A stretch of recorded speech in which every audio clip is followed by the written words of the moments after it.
Beloved Archangel Michael, Michael, Michael, Michael, Lord of Archangels, from the earnest souls of men does gratitude arise.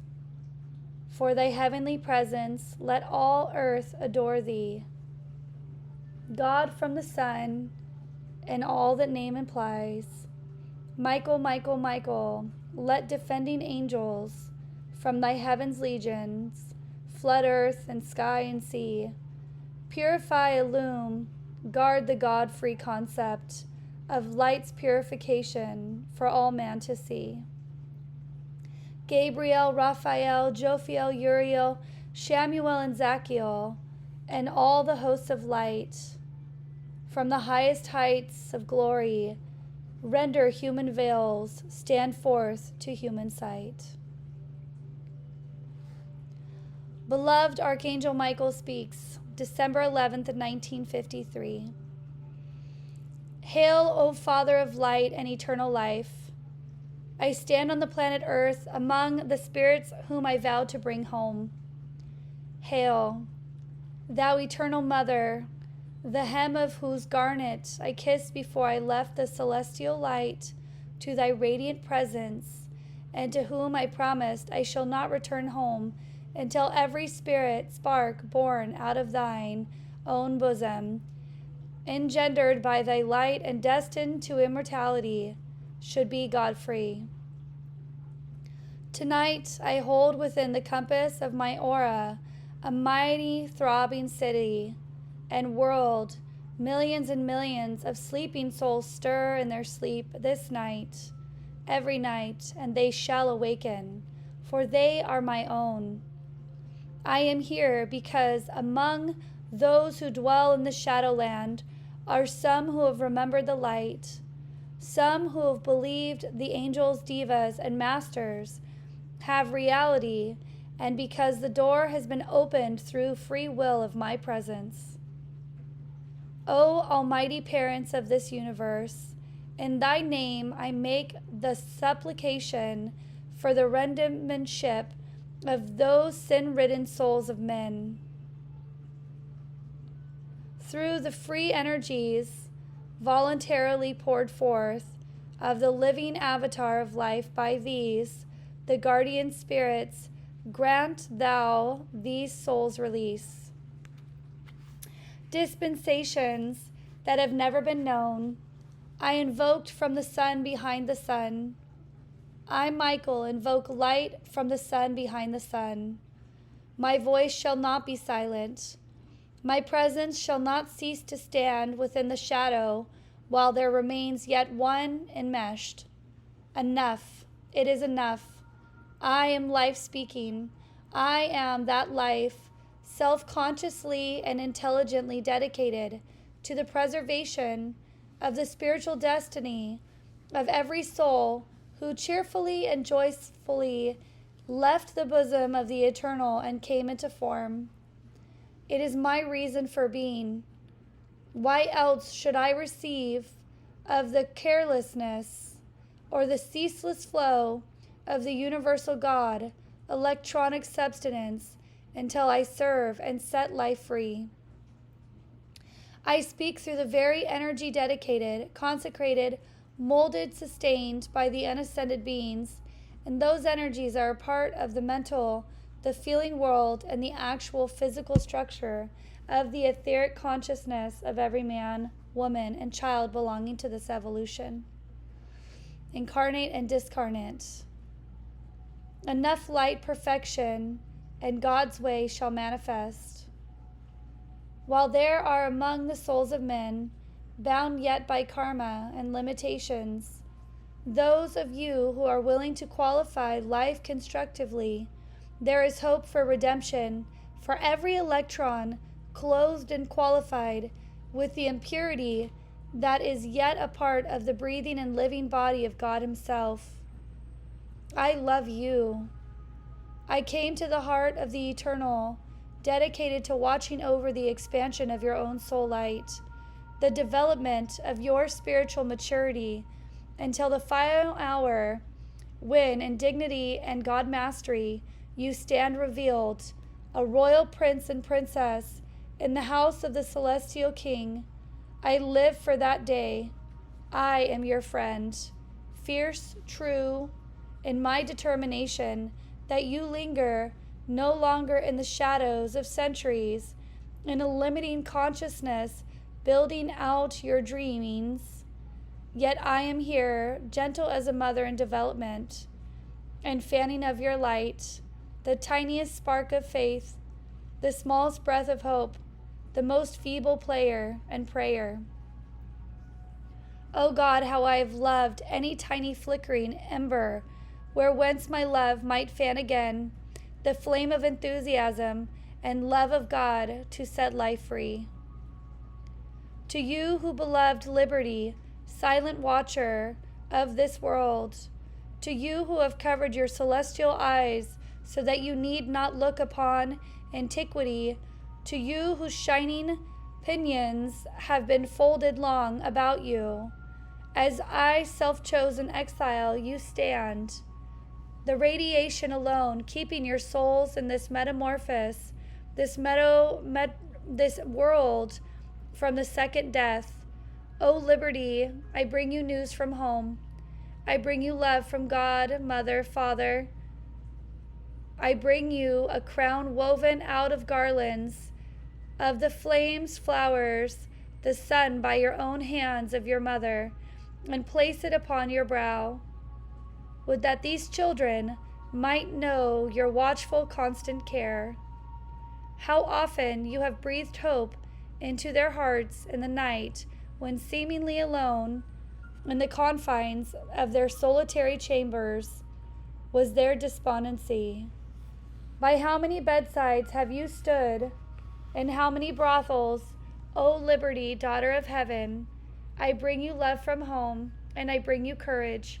You shall return.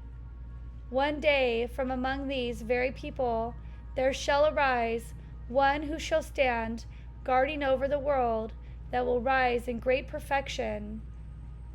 And into my own arms, O child of Father, shall I take you. May mankind someday know what the angels, the silent watchers, and the divas have done in their own conducting of radiation of heaven through the lower atmosphere of earth, making the physical body breathe and breathed into the nostril lives, giving them rather than fill with the actual poison which would destroy the physical form. O shining divas of the cathedrals, blessed watchers of the churches, O glorious angels standing over the missions, I love you. I bring you the love of home. O ministering angels over the great institutions, you who are cognizant that the 7 archangels are in the atmosphere of this world every night, and I bring you courage. Alive within your city are people who know of you, people who love you, people who will one day walk through their hospitals and institutions and, connecting with the vibratory action of your vital selves, externalize healing, balance, purity, freedom, and peace. No longer shall those grails you carry, filled with the elixir within which the actual substance of miraculous healing and renewal remained unused. Great and mighty divas, angels, powers, and silent watchers in the city, invert those cups this night. Let the substance flow, that substance flow. Let the substance flow and free imprisoned life. O God, children of earth, you live in the midst of the kingdom inhabited by beings of perfection. Voluntary exiles from the glory of the celestial court. Remember them as you walk your streets, visit your sick, and pass through your churches. Acknowledge those silent ones above, those mighty divas whose ministrations have saved the mankind of earth from mass insanity. I challenge you to do it. They have names and feelings and purpose. They have love and hope just as you have. They have stood many centuries in this country, perhaps not so long, but in Europe for thousands of years, in Asia for hundreds and thousands, and their gifts are what? Qualified life.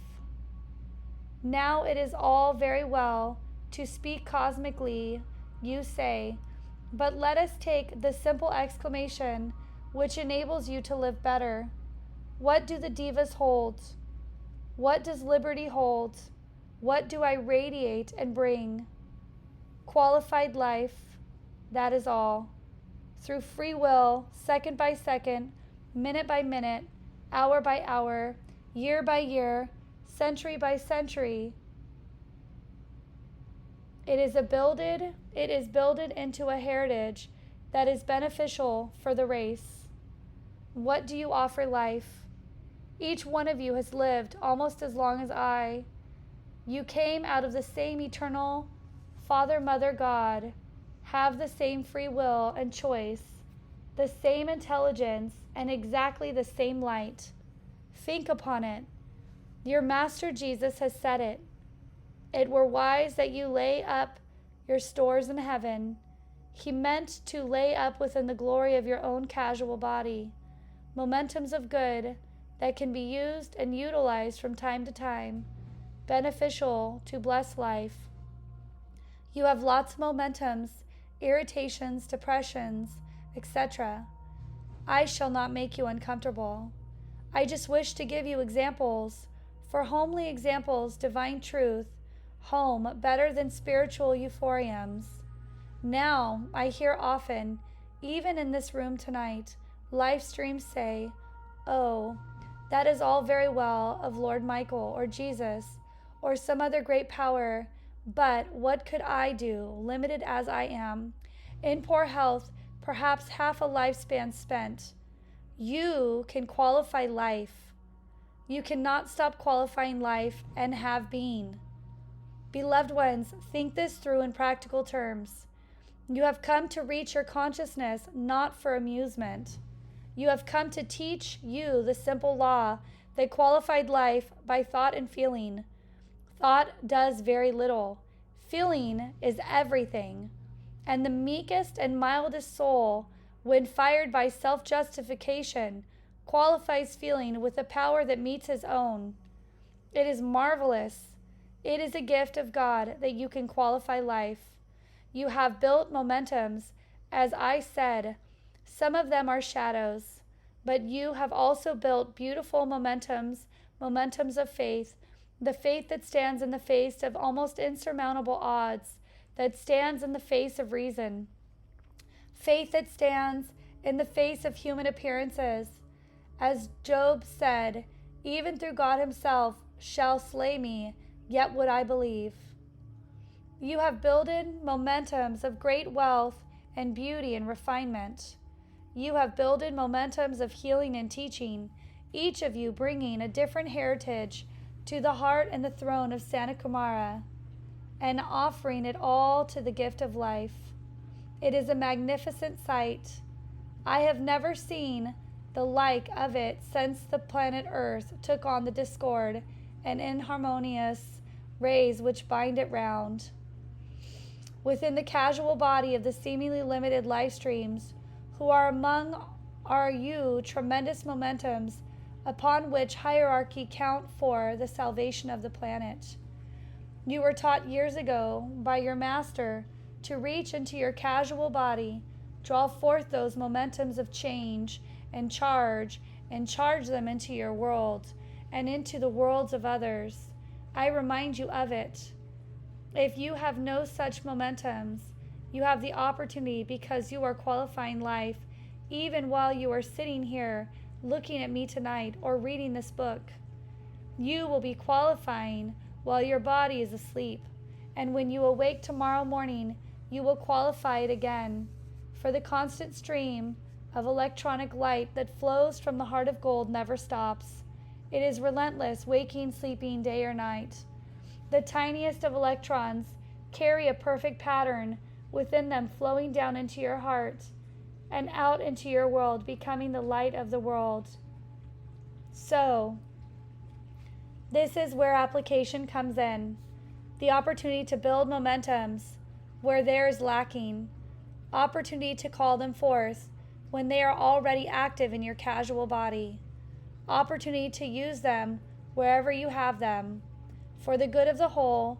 Then you will see the great ones weave all those colors, all of those momentums in the class work and group work in an endeavor such as this into a tapestry which is offered as part of the great divine plan. May I say that you are by no means the entire hope of the world, but you are a great integral part, because you are illumined with our side as what we are doing, how we are doing it, and as to how you individually can cooperate with us to help those who may have greater momentums than you but have no contact. They have not the faith within themselves to bridge the abyss of reason and enter into the realm wherein we abide. We are using you, a student body, and those who have accepted the ascended masters as real, to bridge the great abyss. In your cult and spiritual teachings, that chasm is referred to constantly. There are many who cannot pass it. There are many highly evolved and developed life streams and orthodoxical channels who, for superstitious reasons, for fear of ridicule or bigotry and or other weaknesses that are within the soul, are unable to grasp the unseen hand of the Master or accept the reality of the radiation and the power that you individually, collectively, have been able to do. There is tremendous service and opportunity, beloved ones. I remind myself constantly that I must not release such tremendous energies. I am accustomed to working constantly in a cosmetic capacity, and I beg your indulgence. I become fired with enthusiasm to fan your light and set you free. Forgive me.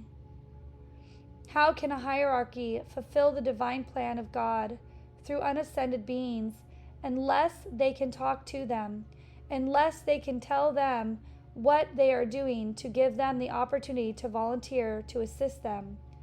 How can sainted hierarchy, unable or upon marble pedestals that have been denied to use the intelligence and voice for centuries, do much except but by radiation?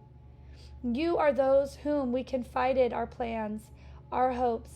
Those of us who have walked the way of earth have confided our homely little personal experiences, the way that we attained our victory.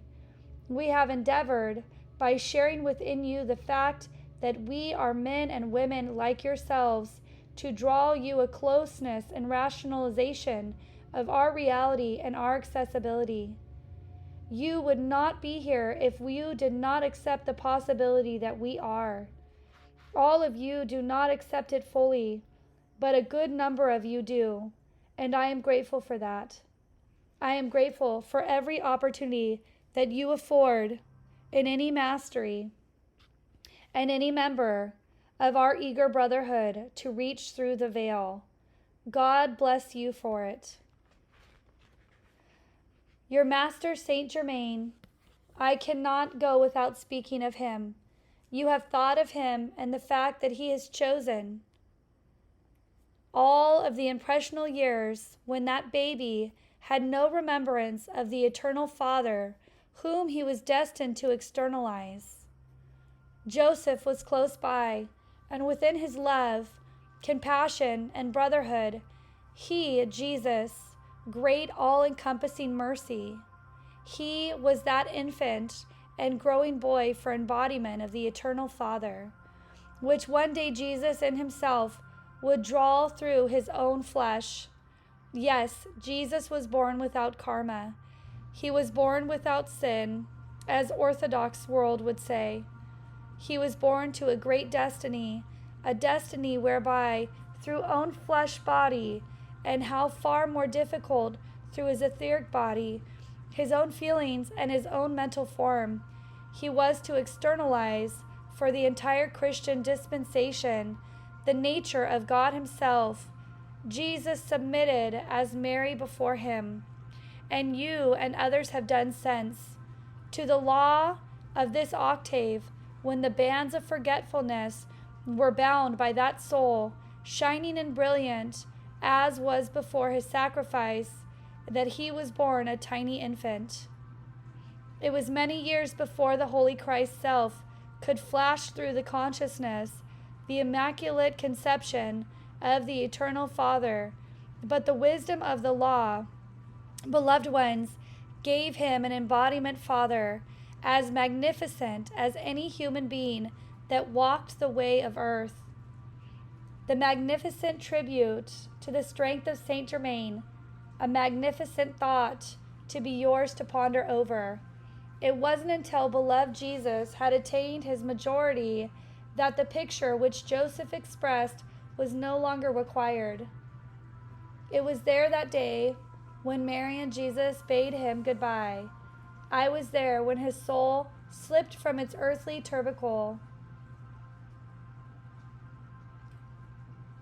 I wiped the tears from Mary's eyes with my own hands as she said goodbye to her protector. Do you know how she loves him? Do you know how Jesus loves him and how I love him? Of all the sons and daughters of heaven, I can honestly say he is one of the most loved, as you are his children. 2,000 years now stretch ahead of you, and what can you do for him? Make this activity of what he hopes it will be. You know, let us give a gift this season to your Master. Let it be as much your interest as his to making the coming of these angels, which is such a deep interest to his heart, something that will abide with you throughout the year. Saint Germain wanted to establish a brotherhood of angels and men. By the end, he brought together a number of earthly angelic beings. With some trepidation, much prayer and hope, they have remained. When I say this, cherubim, angels, divas, and all those who work with the angelic kingdom are feeling beings. They are radiations of feeling. They are qualified. In other words, they are virtues. They are truth, happiness, love, peace, and purity. O beloved King of Seraphim, great and mighty one, we are ready. Descend now, O thou glorious and gentle spirits, abide in peace in the world of men. Show your master that you can walk hand in hand with human evolution. Know that you are no farther or further from me than a prayer or a call. And know that these hearts are sweet and earnest. Show them the joy of the angels and the beauty and the peace. Little ones, I leave you in the company of men and women dedicated to the King of Kings. Beloved ones, accept the angels as your friends. I thank you, and good night.